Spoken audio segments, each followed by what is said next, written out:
Wapendwa pahali popote mko, Bwana Yesu asifiwe. Inua mikono tusalimiane hewani. Our God is good and all the time he will remain to be good. Nataka kushukuru Mungu kwa umbali ametuleta kwa wiki nzima. Amekuwa Mungu mwema, ametutetea, ametuonekania. Nataka pia kumshukuru kwa sababu ya wale watoto wetu walifanya mtihani ya KCPE. Mungu amewatetea, amewaonekania. Tuko na kila sababu ya kurudi kwa madhabahu haya kushukuru na kusema ni asante. Mungu awabariki. Once again, congratulations wherever you are. Thank you so much. Now, allow me to go to the Word of God direct. This being a Youth Sunday, and again, I want to take this opportunity to officially today launch our intercessory team, which we will be praying in chain prayers all through the night and all through the day. The prayers will roll on. So before I do that, allow me to bring the Word of God on a topic, God's business when the land is smelling a bad odor of sin and holiness. God's business. When the land is smelling a bad odor or smell of sin and unholiness. And we are reading from the book of Isaiah 59. Isaiah 59 verses 15 and 16. The Word of God says, "The Lord has seen this and is displeased that there is no justice." Verse 16. "He is astonished to see that there is no one to help the oppressed. So he will use his own power to rescue them and to win the victory." And again, allow me to read the book of Ezekiel. Ezekiel chapter number 22, verses 31. 22 verses 30 and 31. The Word of God says, "I looked for someone who could build the wall, who could stand in the places where the walls have crumbled and defend the land when my anger is about to destroy it, but I could not find one." Our Father and our God, we thank you for this time. Thank you for your word. Your word is power, because your word has your breath. Even as I bring this word today, Lord, I'm praying that you are going to help me and you are going to open the spiritual ears of my listeners so that they may understand this word and let it be of beneficial to them, in the name of the Father and of the Son and of the Holy Spirit. Amen. Now, I want us to know that our God is a holy God, and he desires that we should be holy the way he is holy. That's why we read in the book of 1 Peter chapter 1 and verses 16. The Word of God reads that we should be holy the way God himself is holy. The word translated holy means sacred, morally blameless, consecrated, or saints. My good people, brethren, wherever you are, God is looking for some people who are consecrated or set apart so that he can use them. So the business of God in the present world is to look for people who are consecrated so that he may use them to do his will. In the book of Ephesians chapter 1 verses 4, it says that even before the world was made, God had already chosen us to be his. God had already chosen us to be his. Today, we will be launching officially the intercessory team. And I want to believe and I trust that now this is the time which God wants the church to go deep in prayers so that we can look after him, tumtafute na yeye atakuja kupatikana. And in the book of 2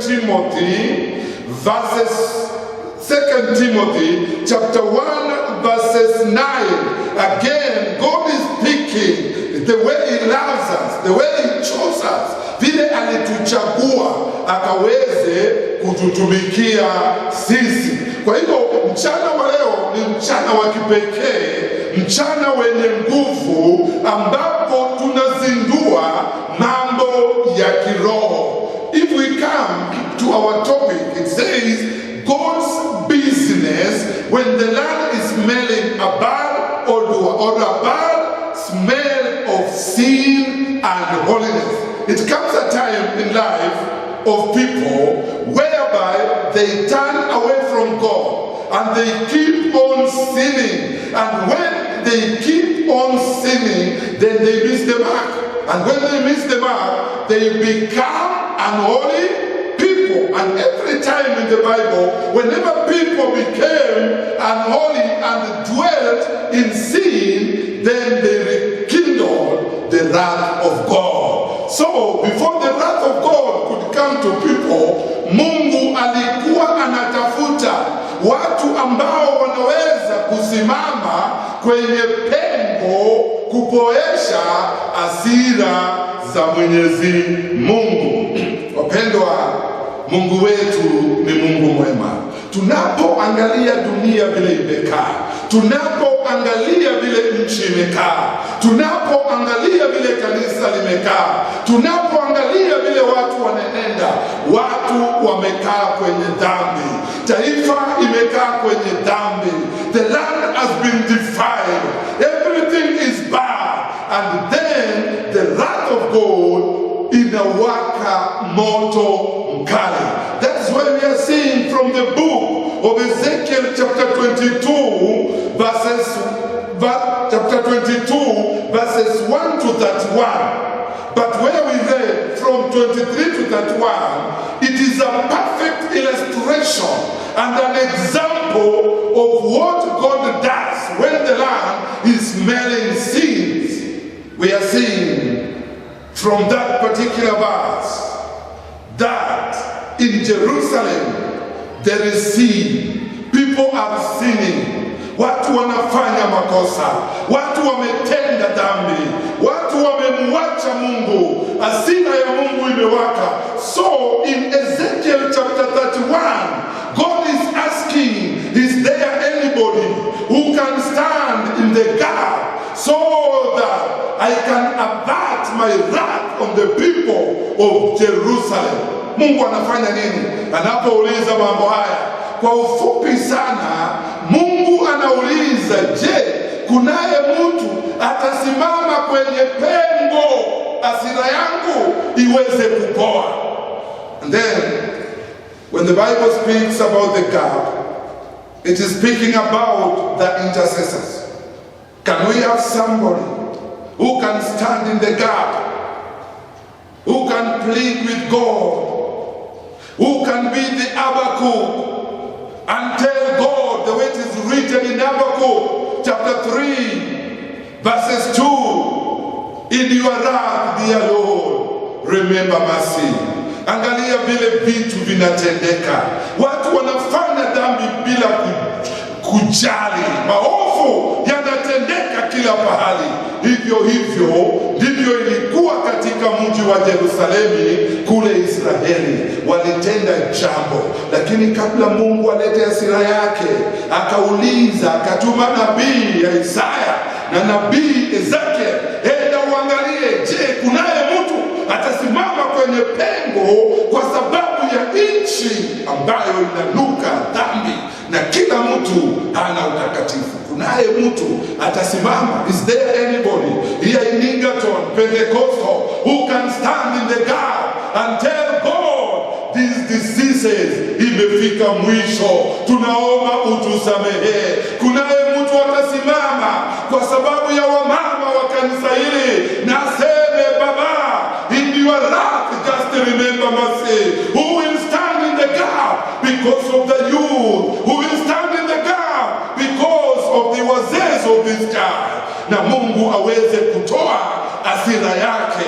Kitu moja mzuri ni kwamba Mungu akitoa hasira yake, ikiondoka, tena baraka zinakuja.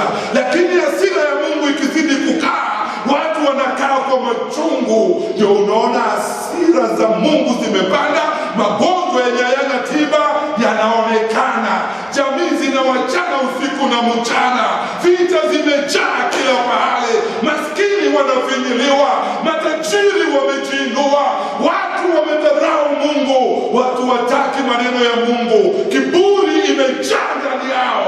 God is asking today, is there anybody who will stand in the gap for me to heal this land? Bwana Yesu asifiwe. Therefore, my good people, today we want to start a series of teachings which will take the whole month. We will teach for 4 or 5 Sundays in order for us to know, when we continue sinning, when we continue committing sin, when we continue walking in a lifestyle of unholiness, what is the business of God?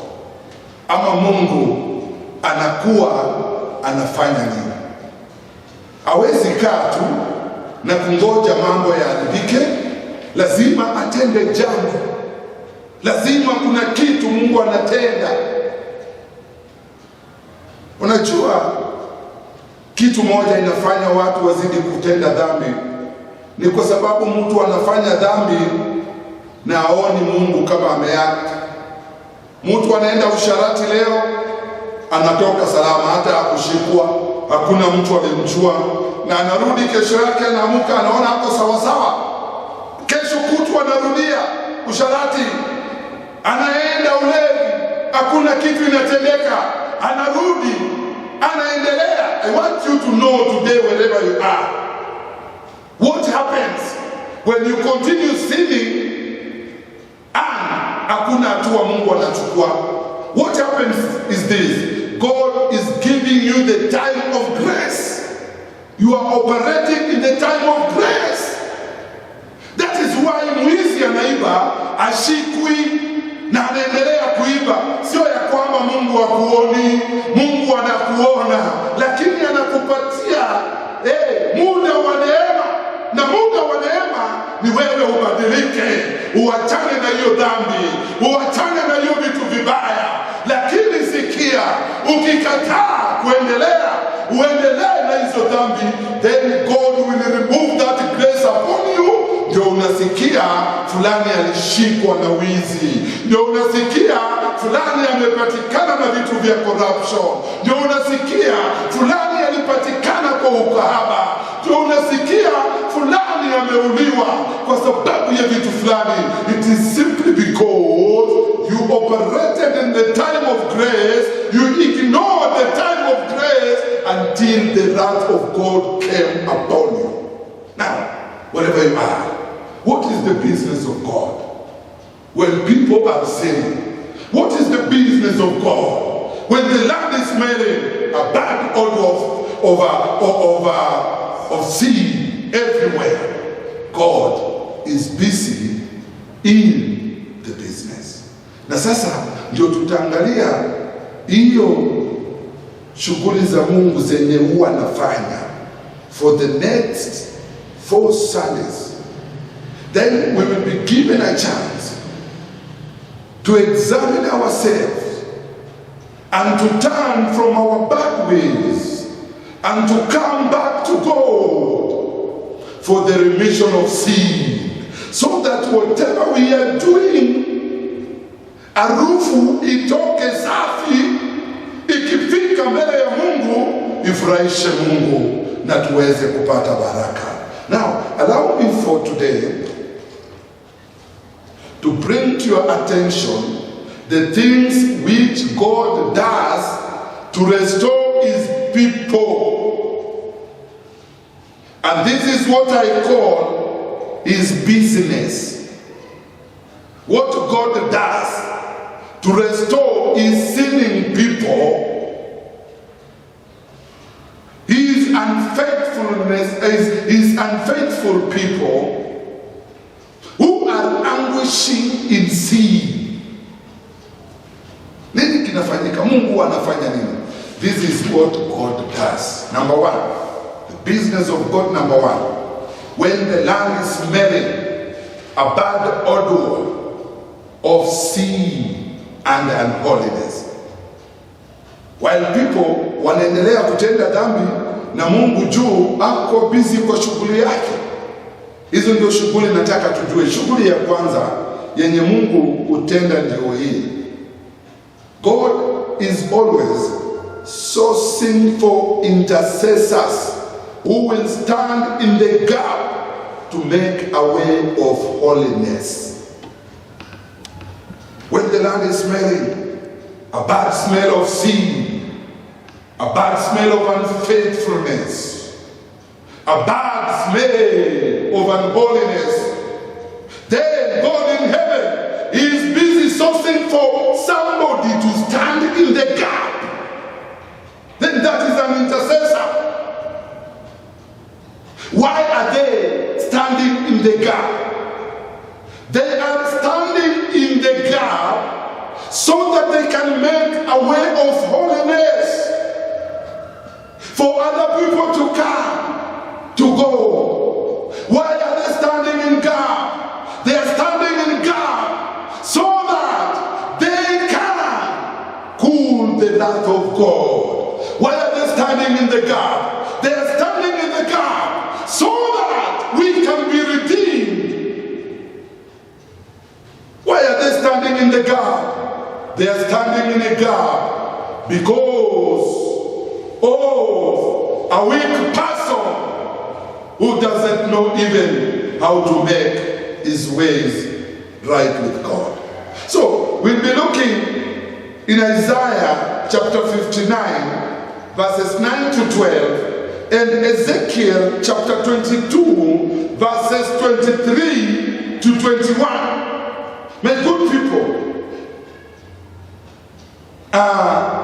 Abraham was used by God to deliver the remnants when God wanted to destroy Sodom and Gomorrah.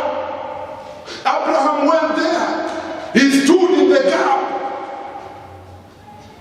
so that the wrath of God can cool down. And he went to his cousin Lot na akamwambia, ondoka, hasira ya Mungu inawaka moto kwa sababu ya dhambi ya watu ambao wako Sodom and Gomorrah. My brethren, the Bible history shows before God demonstrates his anger on a sinful generation, he is always busy sourcing for people to stand in the gap. This person used, whom God is searching for to stand in the gap, is the person whom God will listen. Because when people are sinning, God doesn't listen to them. Mungu hawasikilizi. Hata waombe namna gani, hata wakeshe namna gani, hata watoe sadaka zinakaa namna gani, wakiwa bado wako kwenye dhambi, Mungu hawasikii. Ndio Mungu wakati kama huo mwenye anaweza kusikiliza maombi yake. Na Mungu akisikiliza maombi yake, mambo yote yatakuwa sawa sawa. Kwa hivyo watu wangu wapendwa, tutaendelea Jumapili ijayo na hii vitu ambazo Mungu hutenda wakati nchi inanuka dhambi. Tumeona ya kwamba huwa anatafuta mtu wa kusimama kwa pendo. Huyu mtu ndio tunaita intercessor, ama huyu mtu ndio tunaita muombezi. Tutachambua ndani kabisa ya uombezi Jumapili ijayo. Lakini muombezi ni nani? Nataka ujue kwa leo hii. Nimekuwa tu nikifanya introduction ya topic hii, lakini mafundisho tutaanza Jumapili ijayo. Intercessor ama muombezi ni mtu ambaye anaomba kwa ajili ya mtu mwingine. Unachukua mzigo wa mtu mwingine, then you take it to God in prayer, then you take it to God. Unaingia kwenye pengo, huyu mtu asiharibiwe na hasira ya Mungu. Unaingia kwenye pengo na unaambia Mungu, in your wrath remember mercy, in your wrath remember mercy. Usiwache mkono wako ufikie huyo mtu, usiwache mkono wako uguze ile taifa, usiwache mkono wako uguze serikali, usiwache mkono wako uguze katika dhambi zao. Just remember mercy. That is the work of an intercessor. Want you to know again, makanisa mengi yamekwisha, watu wengi wana backslide because the church haina people who can stand in the gap. Everybody is selfish, anachukua mambo yake mwenyewe na kupea Mungu, lakini watu hawaombei watu wengine. That is why the fire in the church inarudi chini. Lakini tukiwa na waombezi, people who can stand in the gap, for sure mioto itawaka, mioto ya Roho Mtakatifu itawaka na kazi za shetani zitashindwa. God bless you. Join me next Sunday, even as we go deep to know the business which God does when the world is smelling sin. Si ati ya kuoni, ni Mungu wa upendo, is a compassionate God. Amejaa upendo mwingi. When we are sinning, anatafuta njia ya kukuja kukusaidia na kukuokoa. Let us pray. Our Father in the heaven, I worship you, I glorify your name. Your word has vividly spoken that when sin is made everywhere on the land, you are busy sourcing for people to stand in the gap so that they can pray na dhambi zitolewe na tupate baraka zetu. There is a good day, Lord. There is a good day, Lord. There is a good day, Lord. Here in Egerton PLG, on this your altar, Lord, for the fire of the Holy Spirit ikaweze kuwaka, na inapowaka intercessors Jehova wenye tuna launch leo hii, hiyo kikundi watasimama kwenye pengo, na kwa ujumla wote tutabarikiwa. I worship you and I glorify your name. In Jesus' name we pray. Amen. Now, allow me for 2 minutes to launch the intercessory team. This team, it is not that they are perfect. The perfection in intercessory comes and develops the more you continue having a good relationship with God. That is why when we visit the Bible in the book of Numbers, we are seeing there an intercessor called Moses. Maisha yake haikufurahisha Moses kwanza aliua, alitenda dhambi, akatoroka. Lakini na hii mambo yote inafanyika in 40 years. The next 40 years of Moses, he was in the wilderness. Hapo ndio alikutana na Mungu. Na hapo ndio Mungu alimtengeneza kuwa intercessor. Akamchonga, akamfanya mtu wa maombi. God doesn't call the qualified. He calls the unqualified in order to qualify them. Kwa hivyo tukiwa kama waombezi, vile tutazidi kuweka ushirika wetu na Mungu, ndio atazidi kutuqualify. It doesn't matter maisha ya huko nyuma. Don't even remember that. Angalia kuanzia saa hizi kuendelea. Alafu tuungane, tuanze kuomba. Mungu ataponya nchi yetu, na Mungu ataponya kanisa letu, na mambo yataenda kuwa mazuri. Kwa hivyo tuko na watu karibu zaidi ya 60 ama 70 ambao leo hii I want to commission them in the name of the Father and of the Son and of the Holy Spirit, that they stand in the gap because of the rest, because of the church. They stand on the gap kwa sababu ya madhabahu. Waombe usiku, waombe mchana. Tumetoa kwa vijiji zote 3, kwa kila cell group tumetoa watu kadhaa wasimame kwenye pengo. Kuna wakati Mungu alitaka kumaliza wana wa Israeli, lakini Musa akaenda mbele zake, akasimama kwenye pengo, akafanya intercessory, akaambia Mungu, usiwamalize hawa watu watakucheka. Ona, Mungu wao aliwatoa Misri kuja kuwamalizia jangwani.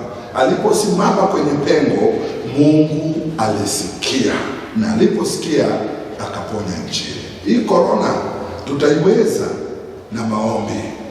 Hali ya ukosefu tutaiweza na maombi. Laana za ukoo tutazishinda na maombi, katika jina la Yesu Kristo. Mungu wetu, Baba yetu, ninakushukuru kwa sababu hata ya majina haya yote ambayo tayari tumeomba, na tulipokuomba ukatupea majina haya, ulipotupea majina haya ukajua wataweza. They are equal to the task. Ninaomba Mungu mwema, now qualify them wherever they are. Qualify them wherever they are. Qualify them wherever they are. And even as they stand in the gap because of this church, because of this town, because of this county, because of this country, because of East Africa, because of Africa and the entire world, signs and wonders are going to be evident. Ninakushukuru Baba wetu, pokea sifa na utukufu. Na wewe mwenyewe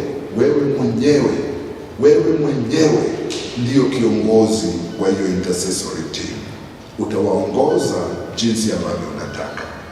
I pray this and I believe you've done it.